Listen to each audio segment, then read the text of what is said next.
इस कार्यक्रम में दोस्तों आपका बहुत बहुत हार्दिक स्वागत है। दोस्तों, एक तरफ लगातार सीजीआई चंद्रचूड़ महोदय जी का लगातार हथौड़े पे हथौड़ा, वहीं पर मोदी सरकार चुपचाप हथौड़ा सहते चली जा रही दोस्तों। लेकिन मोदी सरकार के पास इतनी शक्ति, इतनी ताकत नहीं हो सके कि सीजीआई महोदय का तुरंत बदल दे। उनके पास कोई शक्ति, कोई ताकत बची ही नहीं है। इसलिए वो मजबूर होकर लगातार हथौड़े पे दिया जा रहा है। वो लगातार चुप लगाकर सुने जा रहे हैं दोस्तों। एक तरफ चुनावी बाइंड पर हथौड़ा लगते ही मोदी सरकार के आने वाले जितने फंड थे सब पर रोक लगी दोस्तों। वहीं पर सीजीआई महोदय ने मोदी सरकार से इतनी बड़ी दुश्मनी ले लिया। मोदी से ही नहीं बल्कि भारत के कितने बड़े बड़े उद्योगपतियों से भी सीजीआई महोदय ने दुश्मनी लिया है दोस्तों। किसके लिए? ये भारत के लोकतंत्र के लिए, भारत की जनता के लिए दोस्तों।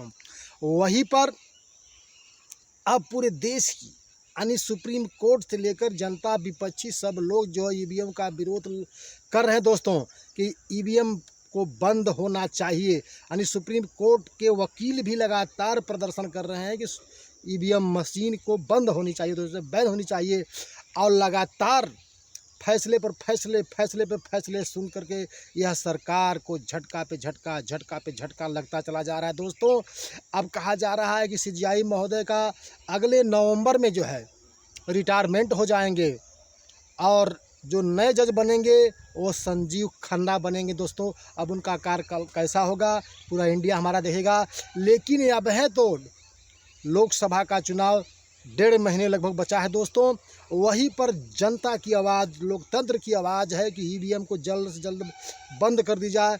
जो सुप्रीम कोर्ट में मुकदमा लग चुकी है, दायर याचिका, बहुत याचिकाओं जो है मुकदमा लग चुकी है दोस्तों। लेकिन अगर इस 1.5 महीने में सीजीआई चंद्रचूड़ महोदय जी साहब जी अगर इस ईवीएम को लेकर बैन करते हैं, फैसला लेते हैं, तो इस देश के लिए सबसे बड़े विधाता माने जाएंगे दोस्तों। यानी उनका नाम स्वर्ण अक्षरों में लिखा जाएगा दोस्तों। यह अब ये देखना है कि 1.5 महीने का समय बचा है। यहाँ पर निर्वाचन आयोग भी कह दिया है दोस्तों कि अगर सुप्रीम कोर्ट का फैसला आता है कि ईवीएम बंद करो तो मैं तुरंत बंद कर दूंगा। यानी सबकी निगाहें जो है सुप्रीम कोर्ट पर लगी है दोस्तों। विपक्ष का, सुप्रीम कोर्ट का और निर्वाचन आयोग का, आम जनता का, नहीं सबका निगाह जो है लगी है सिर्फ सुप्रीम कोर्ट में दोस्तों। और इस देश के लिए, इस जनता के लिए बहुत अमूल्य 1.5 महीने का समय बचा है। अगर सीजीआई महोदय इस पर भी हथौड़ा चला देते हैं तो इस देश के लिए स्वर्ण अक्षरों में उनका नाम लिखा जाएगा दोस्तों।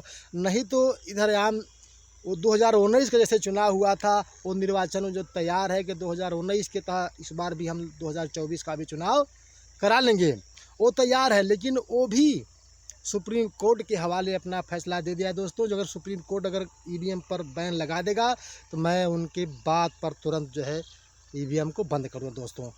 बहुत ही ये जो है गंभीर विषय है।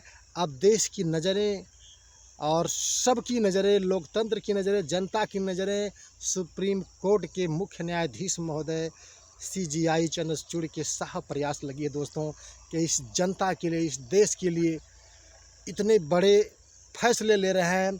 एक तरफ मोदी सरकार उद्योगपतियों से मिलकर बड़े बड़े जो है चुनाव में माल जो है ले करके अपनी सभी कंपनियों में शेयर करती है दोस्तों।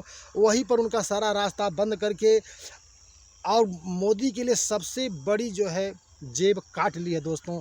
अब जो है बची है ईवीएम पर सबकी नज़र टिक चुकी है, आकर रुकी हुई है। आज समय दोस्तों सिर्फ 1.5 महीने का बचा हुआ है लोकसभा चुनाव 2024 का दोस्तों।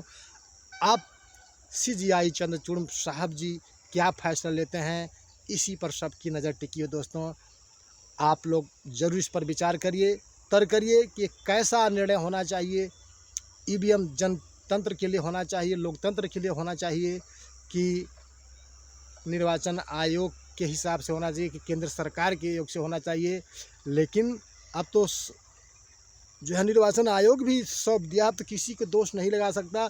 अब जनता की आवाज़, लोकतंत्र की आवाज़ जो है बची हुई है दोस्तों सिर्फ सुप्रीम कोर्ट के वकील पर, यानी सुप्रीम कोर्ट के जज पर सीजीआई महोदय पर लगी है।